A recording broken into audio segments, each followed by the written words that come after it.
Tonight on The Wrap, double trouble for Labour and the Conservatives, with Reform snapping at their heels. The former Home Secretary, Suella Braverman, becomes the third sitting Tory MP to defect inside a fortnight. Tonight, the Conservatives back down after criticism of their references to her mental health. So, can Kemi Badenoch keep trying to style out the fractures in her party? I've had enough of Conservative betrayal. I've had enough of Conservative denial. Also on the back foot, the Prime Minister forced to defend his decision to block Andy Burnham's hopes of a return to Parliament. But the PM dodges our questions about whether it was cowardice in the face of a possible leadership battle. Was the PM right to take a hit in the headlines now, or has his authority already been fatally undermined?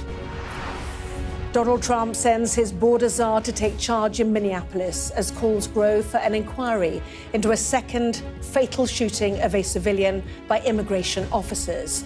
But after a call with Minnesota's Democrat governor, is the US president hinting that he might be about to climb down on his hardline crackdown in the state? Plus, there's going to be an epidemic of brain disease within a generation of players. the daughter of Scotland defender Gordon McQueen tells us that football needs to up its game when it comes to protecting players after an inquest finds that heading the ball likely contributed to the brain injury which was a factor in his death. We discuss the day's biggest stories with Sarah Vine and Kevin Maguire, plus a first look at the front pages of tomorrow's newspapers, including an unlikely comparison between Suella Braverman and Nigella Lawson and the Beckham family, minus Brooklyn, out and about in Paris.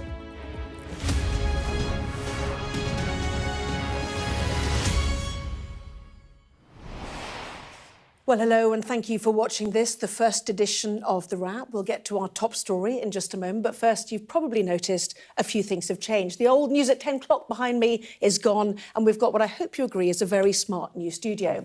Well, Kevin and Sarah are here too, and from the start of the show, and with us throughout with their trademark strong views. Every night we will be joined by the very best commentators to explain the how and the why behind the biggest stories of the day. You can expect more analysis, more insight, more opinion, more on the stories which matter most to you every night. We hope to keep it positive, upbeat too. There will be laughs along the way. That is The Wrap. Well, I look at Kevin Maguire and I go, we've changed the name, we've changed the location, we've changed the time. Still can't shake you off. It's as bad as that. And Sarah, you're all right, sort of, facing each other now. We're not sitting next to each other anymore. Yeah, I can't kick him under the table quite so easily. Feel free to talk over me. I won't complain too much. Terrible time to start a new show as well, because let's face it, it's been a really quiet January. Venezuela was so long ago. Nothing to say. Exactly. Bad news is good news. Yeah, exactly. Well, anyway, domestic politics today, so let's crack on, shall we? First up, Suella Braverman's defection to Reform from the Tories. Sarah, Kevin, another blow for the Conservatives. Sarah? Yes, I mean, I don't know. I think Reform are in danger of turning into a sort of Frankenstein party made up of body parts from all the other parties that nobody wants. But, I mean, it's not a surprise that Suella has gone. Again, it's a shame, but if she doesn't want to be in the Tory party, she shouldn't be in the Tory party. Kevin? It's no surprise, and Reform is another Conservative party, but...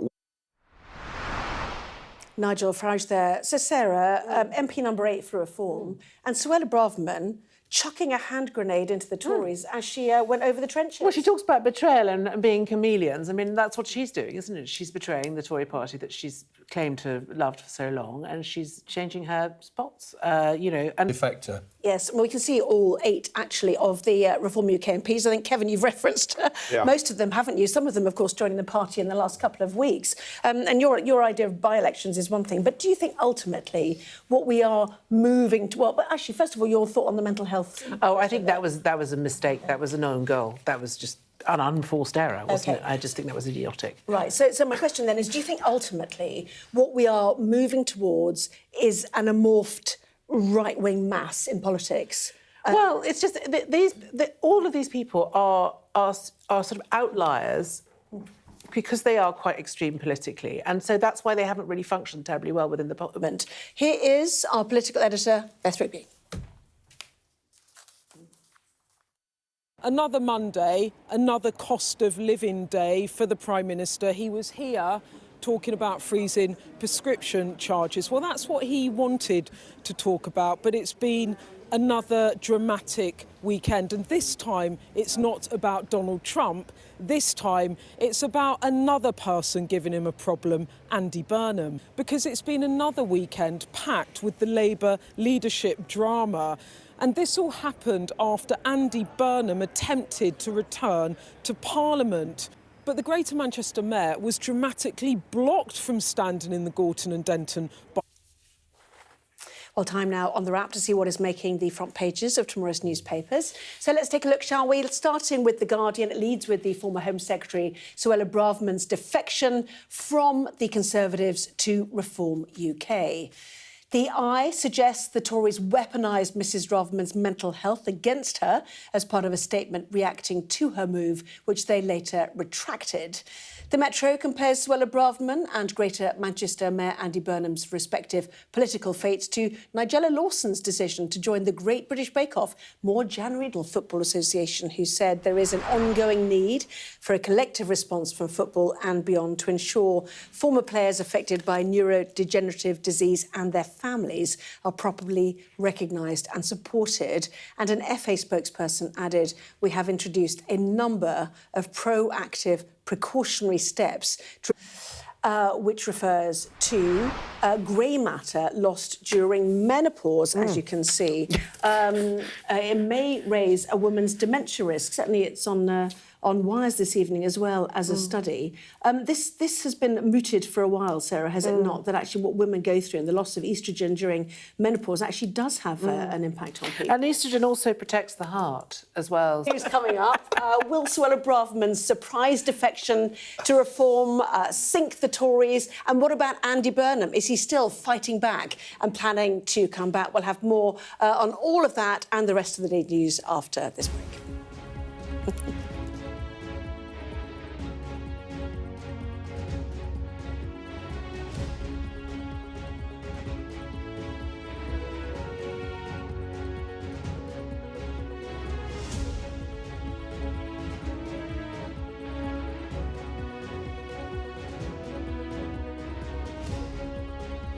We will examine that in more detail after this.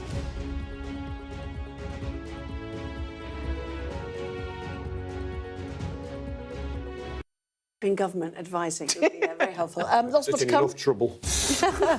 Lots more to come. We'll take a closer look at tomorrow's newspaper, some of the insides as well. Don't go away.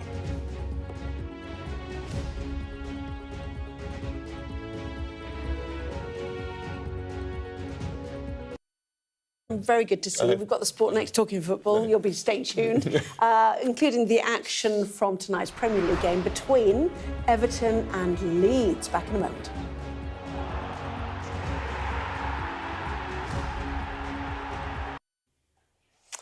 Well, that was The Wrap. Thank you for watching. All the top stories, though, coming up right here on Sky News. The midnight news ahead. Braverman, Burnham, Minnesota as well. See you soon.